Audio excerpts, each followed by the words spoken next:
करुणा जी बिस्तर पर लेटे लेटे ही देख रही थी कि उनके पति सुभाष जी दुकान से घर पर खाना खाने के लिए आ चुके थे और बहू मान्यता से खाना लगाने के लिए बोल भी चुके थे। लेकिन मान्यता मोबाइल पर किसी से बातचीत में व्यस्त थी। जब 10-15 मिनट और बीत गए तो सुभाष जी ने फिर से कहा, मान्यता बेटा, जरा जल्दी से खाना लगा दो क्योंकि मुझे दुकान के लिए देर हो रही है। तुम्हें तो पता ही है कि मैं दुकान नौकरों के सहारे छोड़कर आता हूँ। पापा जी, आप इतनी आफत मत किया करिए, मेरे 2 ही हाथ है, कोई 10-20 नहीं जो आप जल्दी जल्दी करने लग जाते हैं। मान्यता ने सुभाष जी की बातों से चिढ़कर तुनकते हुए कहा और फिर से फोन पर बातों में लग गई। बेटा, मुझको आधा घंटा हो गया है घर आए हुए और तुम कह रही हो कि मैं आफत कर रहा हूँ। सुभाष जी ने आंखों में आंसुओं को भरकर कहा। सामने के कमरे में बिस्तर पर लेटी हुई करुणा जी की आंखें भी छलक उठी। पति के द्वारा दुकान से खाना खाने के लिए आने से पहले ही वो पूरी तैयारी कर लेती थी और जैसे ही सुभाष जी दुकान से आकर हाथ मुंह धोते वो उनकी थाली लगाकर गर्मा गर्म रोटियां पहुंचाने लगती थी। लेकिन इस समय तो वो सचमुच बहुत लाचार महसूस कर रही थी क्योंकि आज 5-6 दिनों से वो सब कुछ देख सुन रही थी।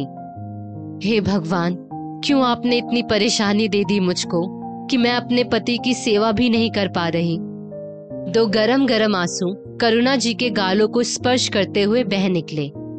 पापा जी, इतनी ही आपको जल्दी रहती है तो खाना अपने आप निकाल कर खा लिया कीजिए, मैं अपने हिसाब से काम करूंगी।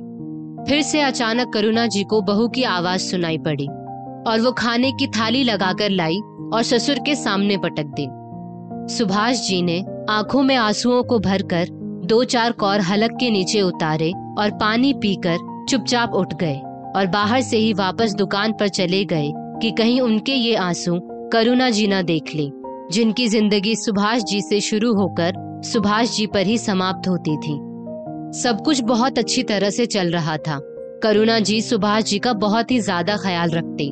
बहू मान्यता को घर के किसी भी काम में ज्यादा रुचि नहीं थी, लेकिन करुणा जी इस बात पर दुखी होने के बावजूद भी सब संभाल लेती। लेकिन मान्यता अपने पति राजू के ऑफिस से आते ही रसोई संभालने लगती, जिससे उसे मालूम पड़े कि वो दिन भर काम में ही जुटी पड़ी रहती है। पर अचानक करुणा जी को पैरालिसिस का अटैक पड़ गया। सुभाष जी की तो जैसे दुनिया ही ठहर सी गई। करुणा जी कुछ दिन तो अस्पताल में रही। सुभाष जी दिन भर उनके सिरहाने ही बैठे रहते। उनकी हालत में कुछ सुधार होने पर डॉक्टर ने उन्हें घर ले जाने के लिए बोल दिया कि अब दवाइयाँ तो यहीं चलेंगी, तो आप लोग इनको घर ले जा सकते हैं, बस हाथ और पैर में मालिश जरूर करते रहिएगा। उस समय भी मान्यता ने बहुत नाक भौंसी कोड़ी कि मुझसे नहीं होगी इनकी सेवा, क्योंकि राजू ऑफिस जाता और सुभाष जी दुकान पर, और पैसा चाहिए तो दोनों को ही कमाना पड़ेगा, क्योंकि मध्यम वर्गीय परिवार में कोई भी अतिरिक्त बोझ पड़ने से अर्थव्यवस्था चरमराने लग जाती है।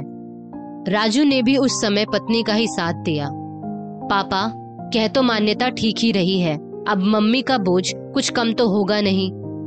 वाह बेटा, बहुत खूब, सही कह रहे हो, आज तुम्हारे ऊपर भी माँ बोझ हो गई। और हाँ बहू, तुम बिल्कुल भी परेशान ना हो, करुणा मेरी पत्नी है तो वो मेरी जिम्मेदारी है, मैं करूँगा इसकी सेवा। उसके लिए मुझको चाहे जैसे भी हिसाब बिठाना पड़े, और खाना बनाने के लिए मैं महाराजिन रख दूंगा। सुभाष जी ने स्पष्ट शब्दों में मान्यता को समझा दिया। अब तो मान्यता खुद में मस्त हो गई।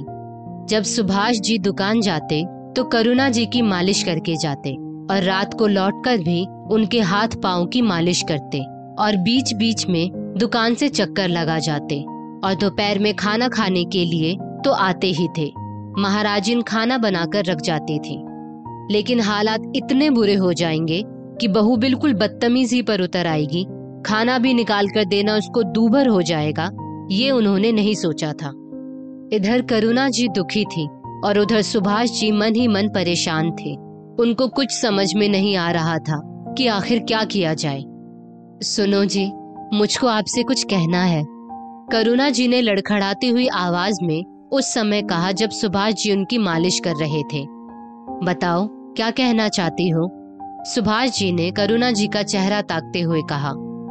मुझसे बहू का आपके प्रति उसका व्यवहार बर्दाश्त नहीं हो रहा है। करुणा जी की आंखों से आंसू टपकने लगे। तुम क्यों परेशान होती हो? बस कुछ ही दिनों की तो बात है। तुम जल्दी से ठीक हो जाओ, फिर तो सब कुछ ठीक हो जाएगा। सुभाष जी ने बड़े प्यार से करुणा जी के चेहरे को थपथपाते हुए कहा। लेकिन मैं पता नहीं कब तक ठीक होऊंगी। ऐसा करो कि आप खुद ही अपना खाना निकाल लिया करो। करुणा जी ने दिल पर पत्थर रखकर ये बात कह तो दी, लेकिन वो भी जानती ही थी कि सुभाष जी ने जिंदगी में कभी कोई घर का काम नहीं किया था। तुम ठीक कह रही हो करुणा। कल से महाराजिन सिर्फ हम दोनों का ही खाना बनाएगी और मैं खुद अपने हाथों से खाना निकाल लूंगा, क्योंकि जब अपने ही हाथ से खाना निकालना है तो बहू की बदतमीजी क्यों बर्दाश्त करनी। सुभाष जी ये कहते कहते मुस्कुरा उठे। उनको लगा कि उन्होंने सचमुच समस्या का हल खोज निकाला है। बहू, आज से तुम अपना खाना अपने कमरे में बनाओगी और इस रसोई में सिर्फ मेरा और करुणा का खाना बनेगा। दूसरे दिन सुबह सुभाष जी ने अपना निर्णय मान्यता को सुना दिया। वो क्यों पापा जी? मान्यता चिढ़कर बोली। अब मैं क्या बोलूं, तुम खुद ही समझदार हो। सुभाष जी इतना कहकर पलटने लगे। लेकिन ये घर हमारा भी है और आप हम लोगों के साथ ऐसा अन्याय नहीं कर सकते। मान्यता ने बेशर्मी के साथ कहा। ये घर तुम्हारा नहीं, ये घर हम लोगों का है। अगर ज्यादा बदतमीजी की ना तो इस घर से बाहर निकालने में भी नहीं हिचकूंगा। सुभाष जी बहू से इतना कहकर फटाक से अपने कमरे में आ गए। अब तो जैसे मान्यता को सांप ही सूंघ गया, क्योंकि उसके पति की तो इतनी हैसियत भी नहीं थी कि दूसरा किराए का घर लेकर रह सके। मान्यता मन ही मन कुढ़कर रह गई और दूसरे दिन से सब कुछ सही सलामत चलने लगा और सुभाष जी की सेवा से करुणा जी ठीक भी बहुत जल्दी हो गई। लेकिन सुभाष जी ने खाना बनाने वाली महाराजिन को बिल्कुल भी नहीं हटाया और दोनों पति पत्नी जिंदगी के बचे हुए दिनों को सुकून से जीने लगे। दोस्तों, इस स्टोरी को लेकर आपकी क्या राय है नीचे कमेंट करके जरूर बताइएगा और ऐसी ही और भी बेहतरीन वीडियोस के लिए हमारा पेज जरूर फॉलो करें। धन्यवाद।